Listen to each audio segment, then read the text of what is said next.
তিনজন ছাত্র উপদেষ্টা তারা সরকারে গিয়েছিলেন। আমরা কেউ বলি নাই, কোনো দল অভ্যুত্থানের কোনো শক্তি পক্ষ বলে নাই যে ছাত্ররা তিনজন উপদেষ্টা হবে। শুরুতে দুইজন উপদেষ্টা হলো, আর একজন মাহফুজ আলম তিনি ওই দুজনের সহযোগিতায় তিনি প্রধান উপদেষ্টার বিশেষ সহকারী হলেন। এটি একটি চাল ছিল, টেকনিক ছিল। এরপরে তাকে দিয়ে নাকি আরও অনেক কাজ করাতে হবে, যে কারণে আমাদের রেজানা আপা তিনি বললেন যে তাকে উপদেষ্টা বানাতে হবে। খুব ভালো আবদার, দপ্তরবিহীন উপদেষ্টা হলেন। এরপরে তাকে কি করা হলো, তাকে তথ্য উপদেষ্টার দায়িত্ব দেওয়া হলো। তথ্য উপদেষ্টাকে বলা হয় সরকারের মুখপাত্র। আজকে তিনি কিভাবে মুখপাত্রের ভূমিকা পালন করছে আমি একটু তার বর্ণনা করি। কখনো হেফাজতের বিরুদ্ধে বক্তব্য দিচ্ছেন, কখনো জামাত ইসলামের বিরুদ্ধে বক্তব্য দিচ্ছেন, কখনো বিএনপির বিরুদ্ধে দিচ্ছেন, কখনো গণ অধিকার পরিষদের বিরুদ্ধে বক্তব্য দিচ্ছেন। এই যে মুখপাত্র সাহেব, তার দায়িত্ব কি এই অনৈক্য সৃষ্টি করা? তিনি যদি এত তাত্ত্বিক জ্ঞান ছড়াতে চান তাহলে পদত্যাগ করে কেন এই জ্ঞানের ভান্ডার খুলে বসেন না? তিনি ইসলামিক শক্তিকে সহ্য করতে পারছেন না। আলেম উলামা মাদ্রাসার শিক্ষার্থীদেরকে নিয়ে ইতিমধ্যে কটাক্ষ করেছেন, যে কারণে আমরা দেখেছি হেফাজতে ইসলাম তারা বিবৃতি দিয়েছে। বিশেষ করে শাপলা চত্বর নিয়ে তিনি একটি নতুন বয়ান তৈরি করেছেন। জামাত ইসলামকে নিয়ে তিনি কটাক্ষ করেছিলেন, যে কারণে জামাত ইসলাম বিবৃতি দিয়েছে। এরকম বিবৃতি আরও অনেক দল দিয়েছে। তিনি এইভাবে অনৈক্য সৃষ্টি করছেন। এরকম নৈরাজ্য সৃষ্টিকারী, গণ অভ্যুত্থানের শক্তির মধ্যে বিভাজন সৃষ্টিকারী ব্যক্তি কি করে উপদেষ্টা পদে বহাল থাকে? আমি প্রধান উপদেষ্টার কাছে প্রশ্ন তুলছি যে আপনি কি তাকে এই দায়িত্ব দিয়েছেন? তিনি আজকে জাতীয় ঐক্য সংহতি পুরোপুরি ধ্বংস করেছেন। একমাত্র ব্যক্তি হিসেবে যদি কাউকে দায়ী করতে হয়, আমি মনে করি মাহফুজ আলম তিনি একজন বিতর্কিত ব্যক্তি। এরকম বিতর্কিত ব্যক্তি কোনোভাবেই তিনি এই সরকারের উপদেষ্টা পদে বহাল থাকতে পারেন না। আমরা তার পদত্যাগ দাবি করছি।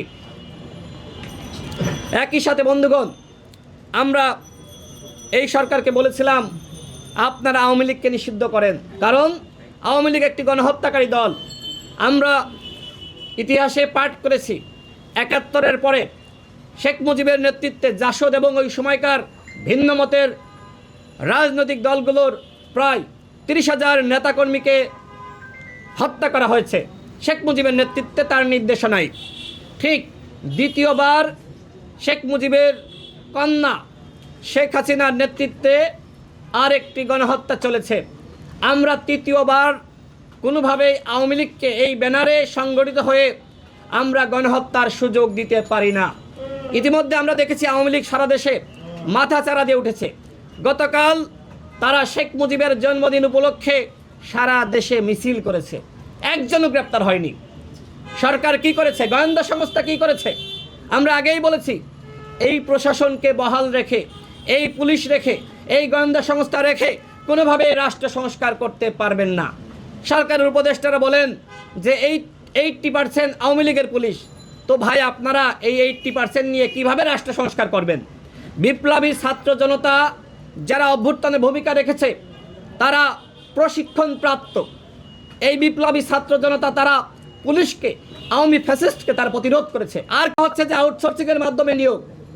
ইতিপূর্বে আমরা দেখেছি 2024 সালে নিউজ হয়েছিল যে এর আগে ওয়াসায় আউটসোর্সিংয়ের মাধ্যমে যে নিয়োগ দেওয়া হয়েছে, পরবর্তীতে স্থানীয় সরকার মন্ত্রণালয়ে বা বিভাগে সেখানে ওয়াসার পক্ষ থেকে চিঠি দেওয়া হয়েছিল তাদের চাকরি স্থায়ীকরণের জন্য। এখন যাদেরকে নিয়োগ দেওয়া হয়েছে 2 মাস পরে 3 মাস পরে দেখবেন তাদেরও চিঠি দেওয়া হবে চাকরি স্থায়ী করার জন্য। আমরা সরকারকে বলবো, ইতিপূর্বে যে নিয়োগগুলো হয়েছে বিভিন্ন সেক্টরের দপ্তরে, ওয়াসা সহ বিভিন্ন জায়গায়, এই নিয়োগ আপনারা কিভাবে দিলেন? আমরা দাবি করেছিলাম যে একটি নিয়োগ বোর্ড গঠন করেন, অথচ নিয়োগ বোর্ড গঠন না করে তাদের আত্মীয় স্বজন, আশপাশের মানুষ, বন্ধু বান্ধব, তাদেরকে আজকে বিভিন্ন জায়গায় নিয়োগ দেওয়া হচ্ছে। এই হচ্ছে সরকারের রাষ্ট্র সংস্কার। এইভাবে রাষ্ট্র সংস্কার হতে পারে না। সর্বশেষ বলবো, আপনারা দেখেছেন যে বাংলাদেশের সার্বিক পরিস্থিতি, ইসলামিক সন্ত্রাসবাদ ও সংখ্যালঘু নির্যাতন নিয়ে ট্রাম্প প্রশাসন গভীর উদ্বিগ্ন বলে দিল্লিতে এসে একটি গণমাধ্যমে দেওয়া সাক্ষাৎকারে বলেছেন মার্কিন ন্যাশনাল ইন্টেলিজেন্সের প্রধান তুলসী গ্যাবার্ড। বাংলাদেশে কোনো ইসলামিক সন্ত্রাসবাদ নাই, বাংলাদেশে সংখ্যালঘু নির্যাতন নাই, বাংলাদেশে অভ্যুত্থানের পরে যতটুকু সমস্যা হয়েছে রাজনৈতিক কারণে এবং অন্তর্বর্তীকালীন সরকারের উপদেষ্টারা সেটির প্রমাণও দিয়েছেন। সুতরাং তুলসী গেবার্ডের বক্তব্যের তীব্র নিন্দা জানাচ্ছি। বাংলাদেশকে নিয়ে জঙ্গি খেলা, এই খেলা বাংলাদেশের অভ্যুত্থানকারী শক্তি আর কোনোভাবেই হতে দিবে না। বাংলাদেশে মৌলবাদ মাথাচাড়া দিয়েছে, এই মিথ্যা তারা বারবার প্রতিষ্ঠিত করার চেষ্টা করেছে। আজকে তুলসী গেবার্ড কেন, কি উদ্দেশ্যে তিনি এই বক্তব্য দিলেন? আমরা সরকারকে বলবো, আপনারা মার্কিন অ্যাম্বাসেডর যিনি বাংলাদেশে ভারপ্রাপ্ত হিসেবে রয়েছেন, আপনারা তাকে ডাকেন, তাকে তলব করেন। কেন তুলসী গেবার্ড এই বক্তব্য দিল? এর আগে আমরা ভারতীয় হাই কমিশনারকে তলব করতে দেখেছি। এই বক্তব্যের পরে আমরা মনে করি মার্কিন অ্যাম্বাসেডরকে তলব করা উচিত। সরকার কি সেটি পারবে?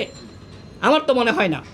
যদি পারে তাহলে মনে করবে যে সরকারের হ্যাডাম আছে, অন্যথায় একটা বিবৃতি দিয়েছেন, এই বিবৃতি যথেষ্ট না। আজকে তুলসী গেবার্ডের বক্তব্যের প্রতিবাদ আপনি বাংলাদেশ থেকে করেছেন, কিন্তু বহির্বিশ্ব জানে যে বাংলাদেশে ইসলামিক মৌলবাদ, ইসলামিক সন্ত্রাসবাদের মাথাচাড়া হয়েছে। আজকে আন্তর্জাতিক মহলের কাছে নিউজ চলে গেছে বাংলাদেশে আজকে সংখ্যালঘু নির্যাতন হচ্ছে। এগুলো কি সত্য?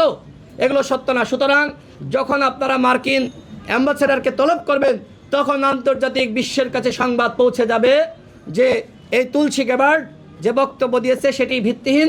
বাংলাদেশ সরকার তার তীব্র বিরোধিতা করেছে। মাঠের অলরাউন্ডার আমি, আর ঘরের allrounder Tylox. Tylox toilet cleaner, clean মানেই টাইলক্স।